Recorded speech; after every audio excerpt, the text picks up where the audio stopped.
As you can see here, I'm just wrapping up a drawing of a living room scene that I've penciled in. And I want to use this video to talk about what the next steps would be in a project if I was at this stage.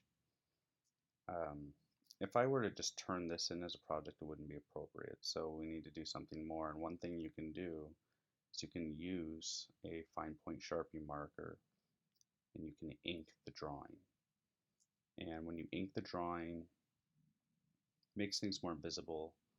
Um, and After you've inked the drawing, you can then erase the eraser lines and you're left with more of a polished result. And then from there, you could try to shade it with ink. We call it hatching or cross hatching.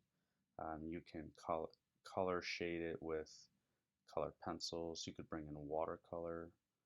You can bring in Crayola marker. You can do a variety of things um, after you've inked it.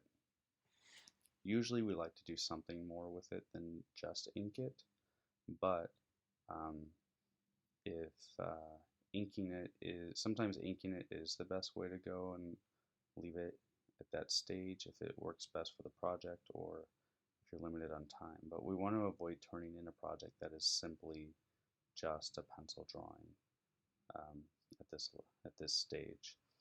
So as you can see, I have this fine point Sharpie marker, and I'm using the straight edge when I need to, but also I'm doing this free-handed when it makes more sense. Like that couch there is very soft and there's some organic element to it in terms of its shape.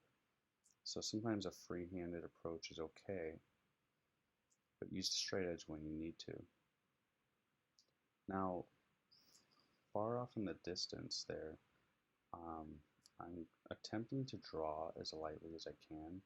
And it seems weird to say that you need to draw lightly with a Sharpie marker, a black fine point Sharpie. But you're going to see that even, those lines are light. I'm barely touching the paper. I'm holding that Sharpie light as a feather, um, especially against that straight edge.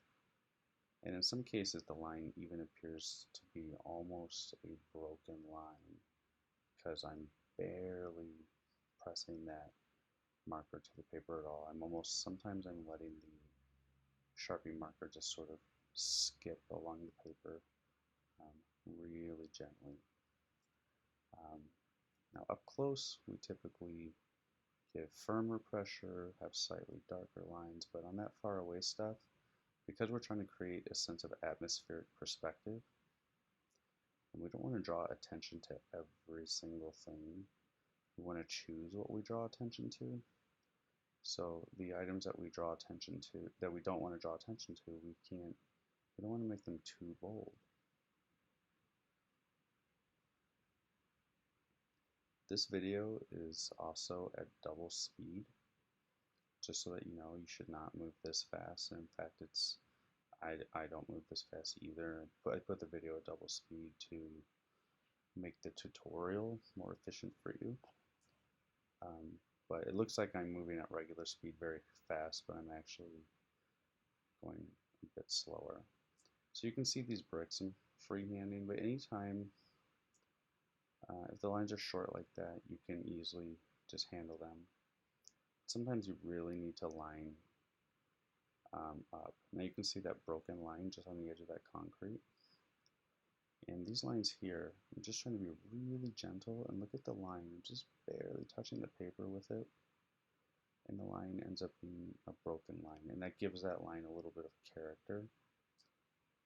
Because I just want to imply that these things are there, but I don't need them to be strong in the picture. I just need them to be there. I don't want them to grab the viewer's focus necessarily more than something else. So I want to be careful. Now there are some areas where I do want to make the lines bolder. And for those areas, I'm going to be coming back into the drawing with a thicker Sharpie marker. So stay tuned for that, or you can skip the video ahead a little bit. So at this point, I'm just addressing all of the elements in the drawing. I do intend to take an eraser to this picture once I've done the inking. So anything I don't ink is going to be gone. You also notice that in many cases when I'm inking over a pencil line, the pencil line is quite often it's more of a guide. Unless the line is going to the vanishing point, in which case I need to be really careful to stay on that line, maybe even use a straight edge. But sometimes it's okay to deviate a little bit from the pencil line, or if you accidentally deviate from it, you just keep going.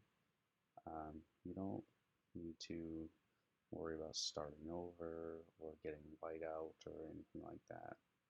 And in fact, if you make a little mistake with Sharpie when you're doing a step like this, usually the solution is to figure out a way to use it or disguise your mistake rather than trying to find a way to fix the mistake with whiteout.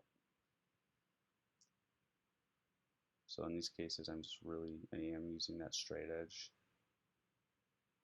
when those lines are really important and tight.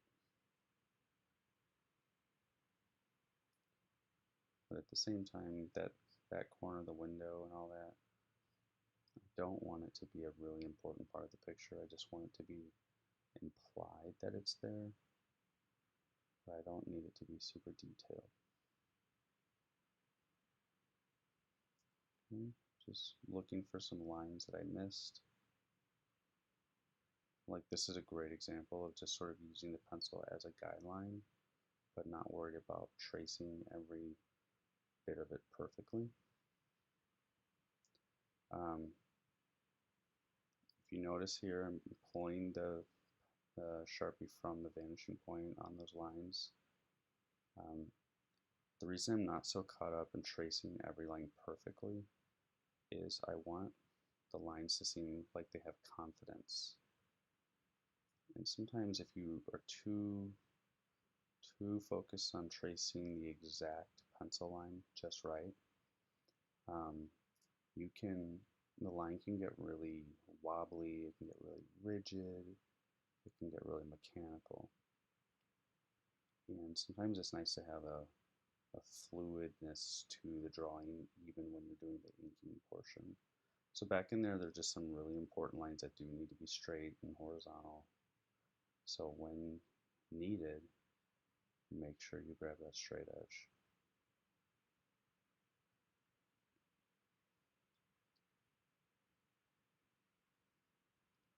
Just some gentle drawing, just implying things with ink. Most of this I've already drawn in pencil, so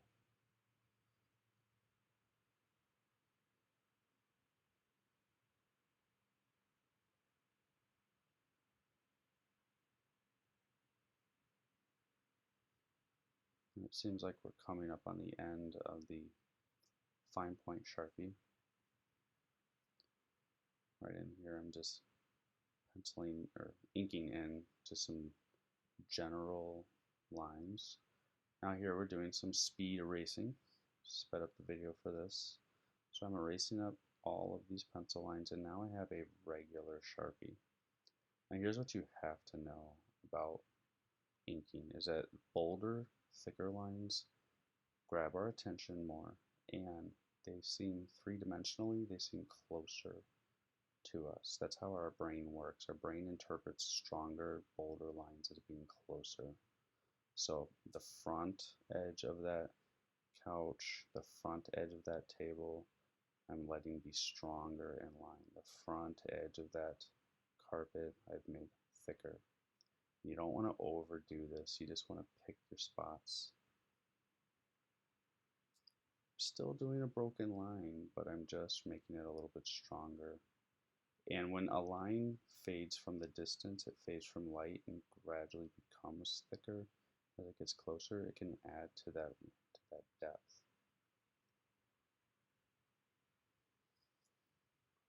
So I'm just establishing I went back to the thin Sharpie here, but I'm still thickening certain lines.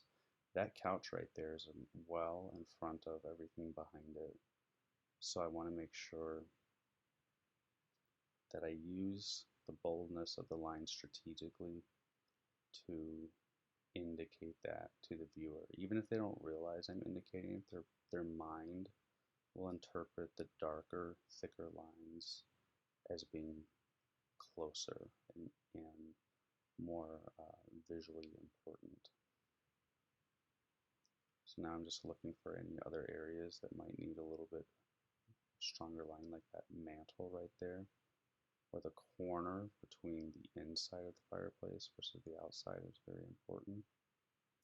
And there you have it.